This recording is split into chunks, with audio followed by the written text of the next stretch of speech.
professores, tudo bem com vocês? Eu espero que sim. Eu sou a professora Débora, sou professora de Ciências do 7º ano e na aula de hoje nós continuaremos falando sobre a atmosfera, especificadamente a camada de ozônio. Então pega seu caderno, pega sua caneta para anotar os principais pontos dessa aula e também para fazer algumas questõezinhas no final, tá bom? Então vamos lá! A habilidade que trabalharemos na aula de hoje são duas. A primeira é justificar a importância da camada de ozônio para a vida na Terra, identificando os fatores que aumentam ou diminuem a sua presença na atmosfera e avaliar propostas individuais ou coletivas para a preservação da camada de ozônio. Bom, pessoal, na aula passada nós falamos um pouco das camadas que compõem a atmosfera, que a atmosfera não é uma única camada, ela é composta por 5 camadas. Temos a troposfera, que é a camada mais superficial, onde nós vivemos, onde estão concentrados gases que nós respiramos e necessitamos para a nossa sobrevivência. Temos acima da troposfera a estratosfera, tá bom? E é lá na estratosfera que está presente a camada de ozônio, tá? Logo acima da troposfera. Vamos já falar de camada de ozônio. Acima da estratosfera nós temos a mesosfera, tá bom? E depois temos a termosfera e por fim a camada mais superficial do planeta Terra, a que está em contato direto com o espaço, é a exosfera, tá bom? Beleza, pessoal? Então, vamos lá falar de camada de ozônio, né? Que é o interesse da aula de hoje. Então, a camada de ozônio, ela está situada na estratosfera, logo acima da troposfera, a uma altitude de 20 km a 35 da superfície terrestre. Então, deixa eu pegar aqui uma canetinha. Então, aqui da camada de ozônio até a superfície da Terra tem mais ou menos aí essa quilometragem de 20 a 35, beleza? Perfeito. Bom, pessoal, e por que essa camada de ozônio é tão importante? Porque o ozônio que fica situado na camada de ozônio, a camada de ozônio também é chamada de ozonosfera, tá bom? Vocês podem encontrar essas duas denominações, é a mesma coisa. Então, essa camadinha aqui, circular, representada na cor branca, tá? É a camada de ozônio. E o ozônio que está presente nessa camada tem a função de absorver, olha só, 90% da radiação ultravioleta que incide na Terra. Por que isso é importante, professora? Os raios ultravioletas, eles são muito prejudiciais à nossa saúde, muito mesmo. Então, eles precisam ser, parte deles serem absorvidos, tá? Não necessariamente todos os raios solares vão ser absorvidos. 90% deles vão ser absorvidos e sobram os 10%, que é imprescindível para a nossa sobrevivência, né? Porque através dos raios solares é que entra a energia aqui nos ecossistemas, tá? Que compõem a biosfera. Mas se 100% dos raios solares incidissem no planeta Terra, não seria possível a existência de vida, porque ele é muito prejudicial à saúde, tanto à saúde dos seres humanos, quanto dos outros animais, das plantas, dos micro-organismos. Então, os raios solares, se eles incidissem 100% aqui na superfície terrestre, tá? Mataria, extinguiria com a vida. Então, é por isso que existe a camada de ozônio, para absorver parte desses raios solares, tá bom? Desses raios ultravioletas. Tá, mas como que essa camada de ozônio é formada?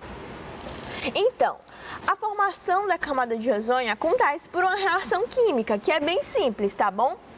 Então, quando algum tipo de energia incide sobre uma molécula de ozônio, que a molécula de ozônio é O3. Prestem bastante atenção nessa imagem aqui que eu estou rabiscando. Essa moléculazinha que eu circulei, tá? Tem 3 oxigênios. Quando eu tenho 3 oxigênios, eu tenho um ozônio, tá? O ozônio, a representação dele é O3.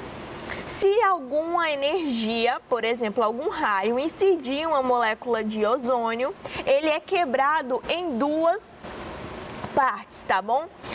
uma molécula vai ser livre, uma molécula de oxigênio aqui, ó, vai ser livre, uma só, e duas aqui vão ficar juntas, tá bom?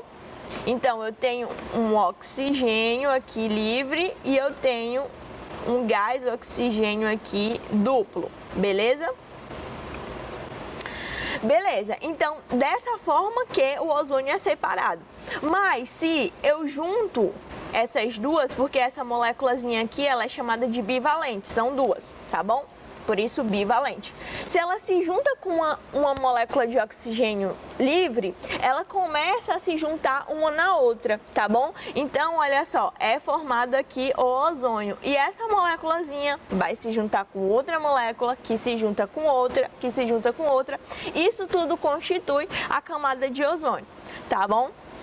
Então, a camada de ozônio ela é formada nada mais do que essa combinação, marcar aqui para vocês, essa combinação de um átomo livre de oxigênio, que é esse átomozinho aqui, com uma molécula biatômica desse oxigênio, tá bom?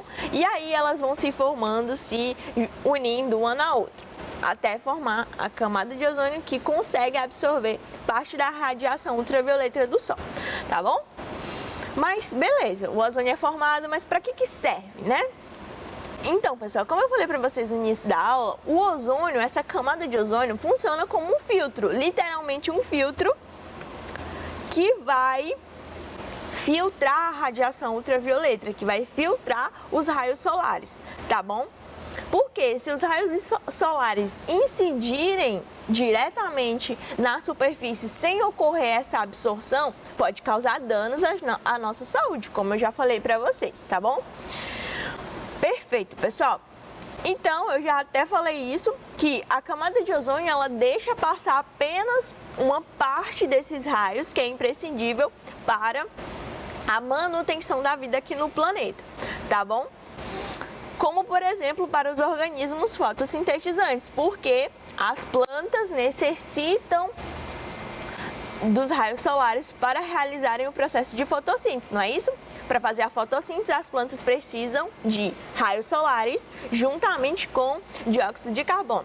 E aí, a partir disso, elas produzem a glicose, que é a entrada de energia nos ecossistemas, tá bom? É a partir dessa glicose produzida que a energia vai ser transferida para os diferentes níveis das cadeias tróficas existentes. E também é gerada uma molécula de oxigênio. Então, tudo isso, essa cadeia de reações, essa cadeia de reação está conectada, né? E é muito importante para a manutenção da vida, beleza? Perfeito. Então, pessoal, existe um processo que ele é natural de destruição da camada de ozônio, porque, como eu falei para vocês, as moléculas de ozônio, elas são bastante reativas, tá? Então, se houver uma incidência de energia, seja de raios solares ou outra forma de energia, essas moléculas vão se separar, vai formar um oxigêniozinho livre e duas moléculas de oxigênio que ficam unidas, que ficam juntas, tá bom? E aí elas reagem novamente se unindo. Então, essa composição e decomposição da camada de ozônio é um processo que acontece naturalmente na camada de ozônio. No entanto, como sempre, o homem interferindo nos processos naturais que existem no mundo, né? A atividade antrópica, ou seja, a interferência do homem,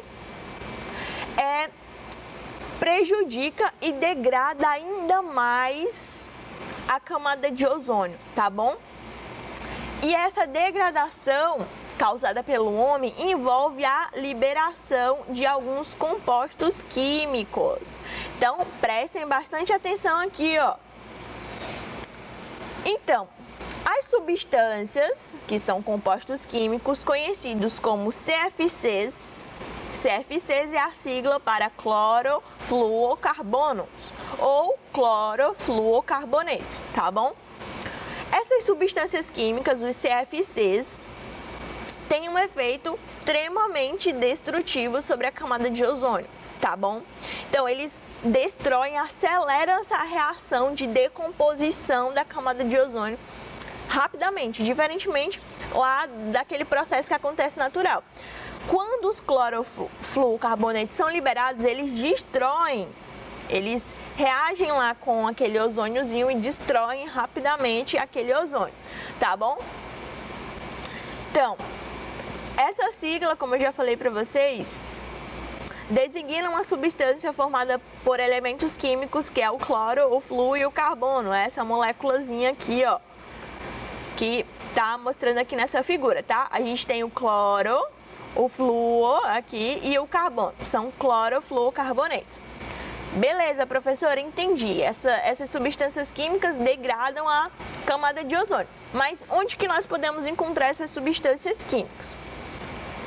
Então, pessoal, os CFCs, eles não têm cor nem cheiro. E aí, por isso que há muito tempo atrás, quando eles foram descobertos, as pessoas acharam que ele era um estabilizante para ser usado em sprays e aerosol.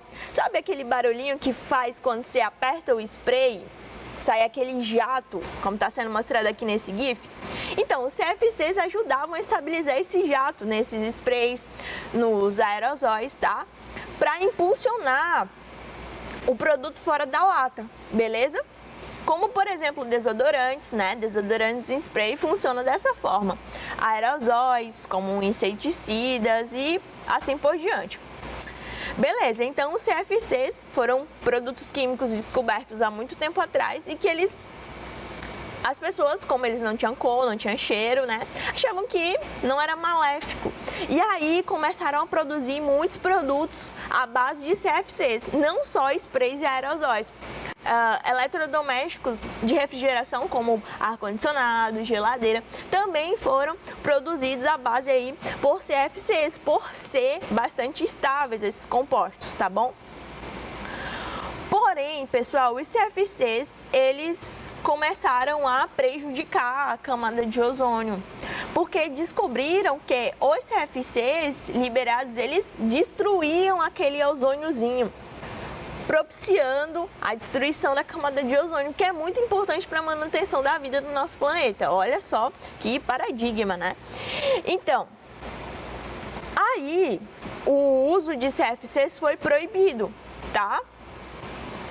O mundo inteiro, vários países do mundo, fizeram um acordo entre si em um protocolo chamado de Protocolo de Montreal, tá bom?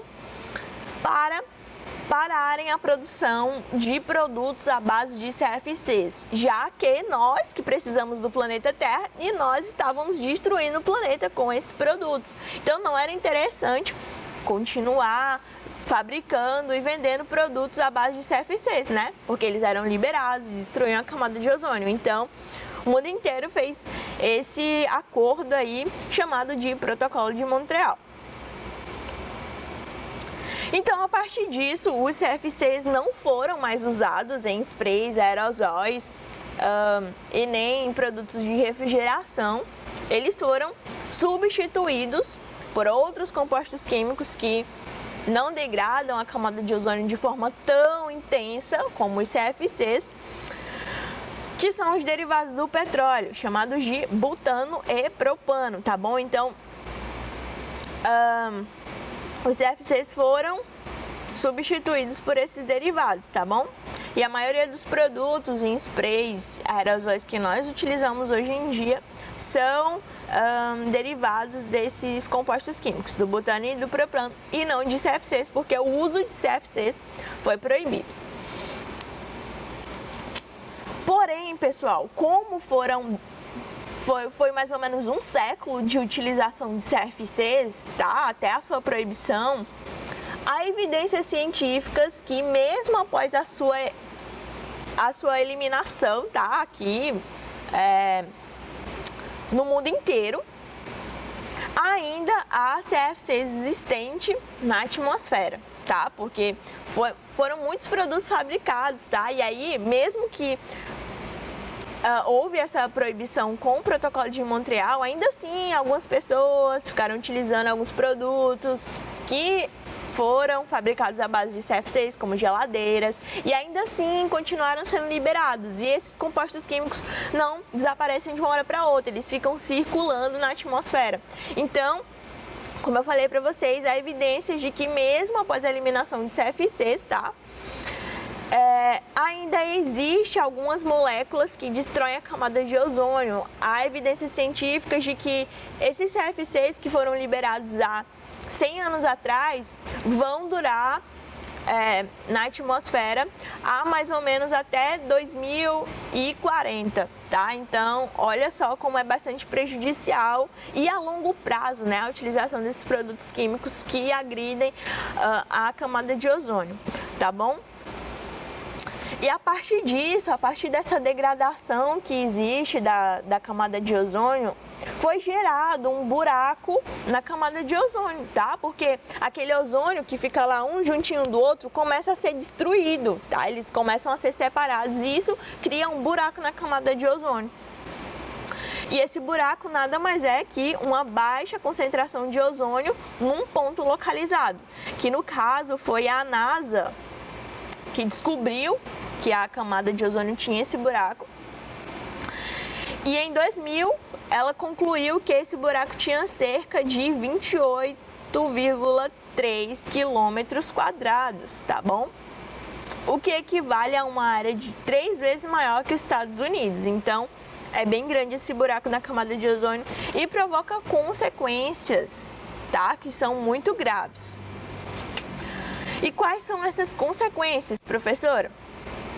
Então, pessoal, se a camada de ozônio ajuda na absorção dos raios solares, é óbvio que a destruição tem uma consequência de que mais raios solares vão penetrar na superfície terrestre, tá bom? Então, isso significa que há uma maior incidência de raios solares.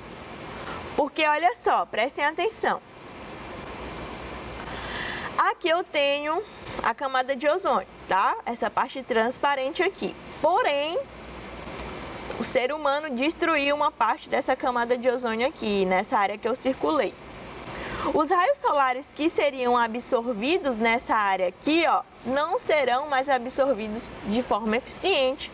Então, eu vou ter uma maior intensidade de raios solares aqui nessa área. Consequentemente, isso provoca efeitos que são maléficos, tanto para o mundo em si, quanto para a saúde dos seres humanos e para a destruição dos ecossistemas. E esse efeito, tá? Essa consequência da destruição da camada de ozônio é sentida hoje em dia, porque o excesso da exposição dos raios solares intensifica um processo que é natural, chamado de efeito estufa, tá bom? Nós falaremos de efeito estufa nas próximas aulas. Então, a intensificação do efeito estufa faz com que haja uma maior incidência de raios solares, a temperatura do planeta aumenta, então fica mais quente. Então nós sentimos isso na pele, né? Porque fica bastante calor e é o que nós estamos sentindo ao longo dos anos. Cada ano que passa fica mais quente. Isso é uma consequência da destruição da camada de ozônio, uma consequência da intensificação do efeito estufa. Além disso, pessoal, há uma desregulação na temperatura. É geral no mundo, tá? Locais que antes eram bastante frios começam a ficar quentes, tá bom? Por exemplo, no meio do ano, não sei se vocês viram algumas notícias relacionadas com isso, mas lá no Canadá é um país que é frio, tá? Mas no meio do ano, em meados de junho, julho, lá estava muito quente, tão quente quanto aqui em Teresina. E aí teve um problema porque teve queimada e destruiu os ecossistemas lá no Canadá. Então, isso tudo é uma consequência dessa destruição. Olha só como isso afeta todo o equilíbrio que existe no mundo, tá bom? Beleza. E esse efeito estufa, além de causar essa desregulação de temperatura, né? Causa também o descongelamento de geleiras, tá? Das geleiras polares. Isso tudo aumenta o volume das águas dos oceanos. E aí há enchentes, invadem casas, pessoas morrem, perdem suas casas, suas habitações, suas coisas, enfim, é uma problemática muito grande envolvida em torno desse problema, tá bom? Perfeito. E outra consequência da destruição da camada de ozônio é que, como eu falei para vocês, os raios solares são muito prejudiciais à nossa saúde, tá? A exposição direta aos raios ultravioletas causam problemas que são sentidos a curto prazo. E um desses problemas é o câncer de pele, tá bom? Então é por isso que quando você sai no sol é recomendado você passar protetor solar, tá? Que o protetor solar vai proteger contra os raios solares, tá bom? Além disso, vestir uma jaqueta, enfim, existem várias maneiras aí de se proteger contra essa radiação ultravioleta, que é muito prejudicial.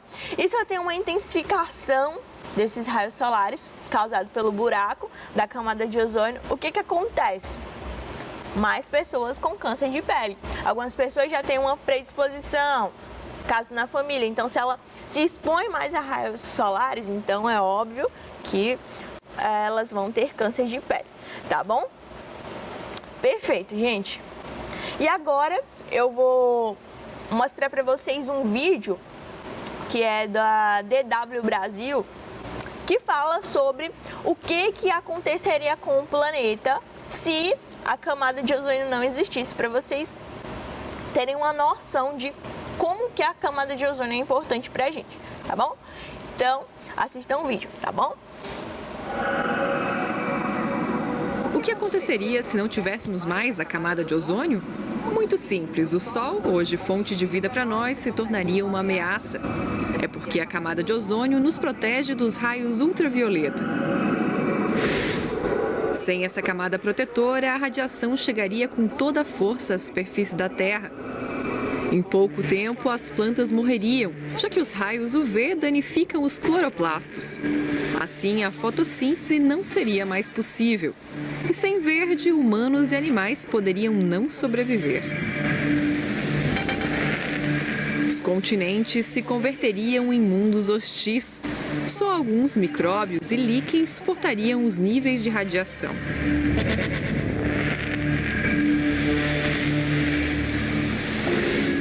Os oceanos também acabariam afetados. A radiação atravessaria a água até uma profundidade de 30 metros. Na superfície da água vive o fitoplâncton. Uma pequena dose dessa energia magnética do Sol bastaria para deter a reprodução desses organismos. As consequências seriam fatais. O fitoplâncton é a base da cadeia alimentar marinha. Junto com ele, desapareceriam pouco a pouco o resto dos habitantes do mar. Os oceanos se converteriam em desertos.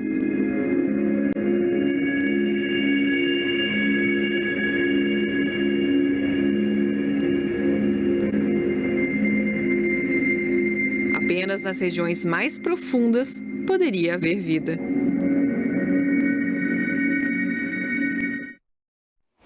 Bom, pessoal, então vocês tiveram essa noção, né, de como que a camada de ozônio é importante para o nosso planeta. Perfeito. Agora, vamos fazer algumas questõezinhas para eu saber se vocês aprenderam tudo que eu falei na aula de hoje, tá bom? E a primeira questão, vou ler enunciado com vocês, depois vou dar um tempinho para vocês tentarem responder, tá bom? Então vamos lá. A primeira questão fala o seguinte: a humanidade vem interferindo nos ecossistemas de maneira agressiva, provocando o aumento do efeito estufa e a destruição da camada de ozônio. Como consequências dessas duas alterações, citam-se as seguintes. Primeiro, aumento da temperatura média do nosso planeta e da penetração de raios solares, raios ultravioletas, degelo das regiões polares e aumento do número de câncer de pele, morte apenas das plantas, pois sem o ozônio elas não fazem fotossíntese. Estão corretas? Vou dar um minuto para vocês tentarem responder, tá bom? E aí depois eu volto com a resposta. Então nos vemos daqui a alguns instantes.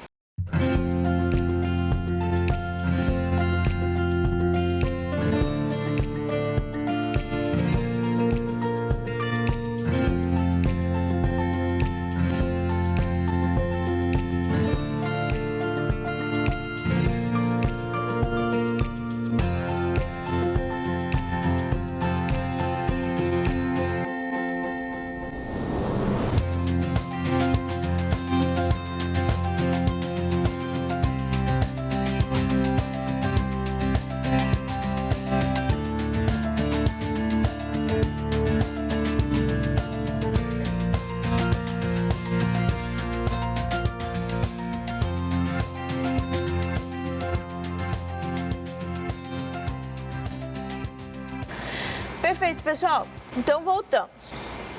Vamos lá. E aí, vocês marcaram qual alternativa? Vamos lá saber se vocês marcaram a alternativa correta. Vamos lá. Como consequência da destruição da camada de ozônio, eu tenho o quê? Aumento da temperatura média do nosso planeta, sim, tá bom? E penetração de raios ultravioletas. Sim, isso é uma consequência, tá bom? A temperatura do planeta aumenta porque eu tenho uma penetração maior de raios ultravioletas na superfície terrestre. Então, correto. 2. Degelo das regiões polares, também correto, porque aumento da temperatura do planeta, né? E aumento do número de câncer de pele. Sim, tá bom? Porque os raios ultravioletas causam mutações na pele, causando câncer. Então, verdade também. Terceiro, morte apenas das plantas? Só as plantas morreriam? Não, né, pessoal? Então, essa aqui já está errada. Vamos lá. Pois sem o ozônio, elas não fazem fotossíntese? Nada a ver. Elas não precisam do ozônio para fazer fotossíntese, né? Elas precisam dos raios solares. Então, as corretas são apenas 1 e 2. Então, somente 1 e 2 está correta. Letra A. Muito bem para quem marcou letra A. Vamos lá para a segunda questão, rapidinho. Essa aqui eu vou fazer junto com vocês. A destruição da camada de ozônio provoca o aumento da entrada dos raios ultravioletas na superfície terrestre, em virtude da diminuição da concentração de ozônio. São vários impactos causados por essa alteração. Entre as proposições a seguir, assinale a alternativa incorreta. Está pedindo a alternativa incorreta sobre a destruição da camada de ozônio. Vamos lá. O aumento da quantidade de raios ultravioletas pode contribuir para o aumento do aquecimento global. Sim, essa aqui está correta. A exposição aos raios ultravioletas pode provocar a redução de espécies de animais, bem como alterar o DNA desses seres vivos. Verdade também. O aumento dos raios ultravioletas que atingem a superfície pode provocar o envelhecimento precoce e câncer de pele. Verdade.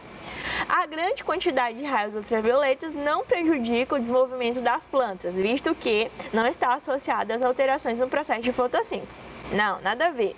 Prejudica sim, né? Porque a incidência de raios solares, muito raio solar lá nas plantas, causa a destruição dos cloroplastos. Então, essa aqui, letra D, é a nossa alternativa incorreta. Perfeito, pessoal. Então, termino a aula falando, sorria.